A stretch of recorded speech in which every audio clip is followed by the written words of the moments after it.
Tatum's Castle, The Curse of Grimstone, by Sabean, narrated by Richard Nichols.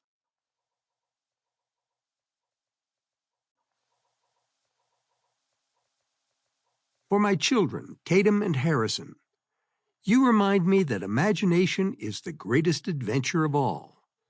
Like in this story, may you always discover the magic around you and face every challenge with courage and wonder. Dream boldly, laugh loudly, and never stop imagining.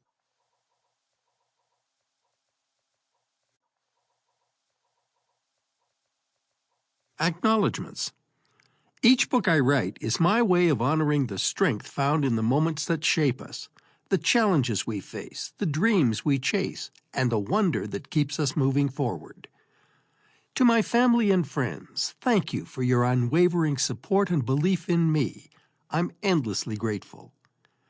To my readers, your willingness to step into these worlds with me brings them to life. Thank you for letting these stories be part of your journey.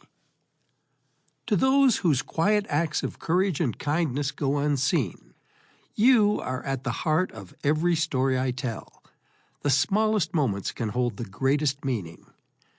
And to my mentors, editors, and collaborators, your guidance and encouragement make this all possible. Thank you.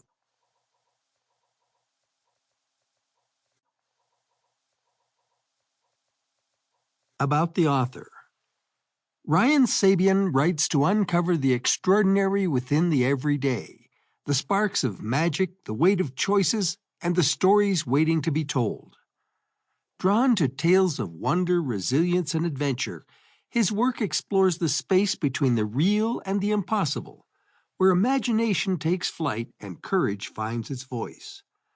Inspired by history, folklore, and the boundless power of imagination, Ryan's stories invite readers to step beyond the ordinary and discover something new.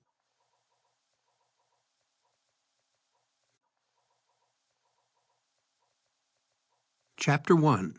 Nightmares and Daydreams. The castle stood tall and dark against a deep red sky.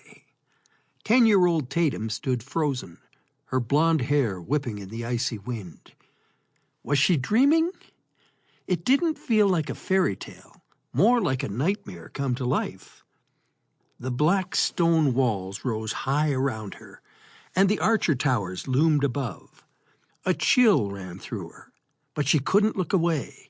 Something about the castle was calling to her. It felt dangerous, but also important. Every part of her screamed, "Run!" but her feet kept moving as the old fortress had her under a spell.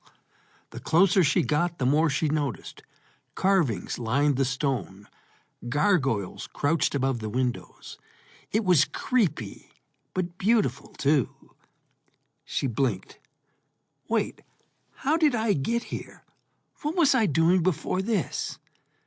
She tried to remember, but none of it made sense. The wind picked up, carrying a sharp, sour stench like rotten eggs and scorched wood. Pebbles crunched under her shoes as she crept forward, every step louder than the last. She reached out and brushed the castle wall. It was rough and cold, but beneath her fingertips it seemed to hum like it was alive, breathing. More questions tumbled through her head. Why am I here?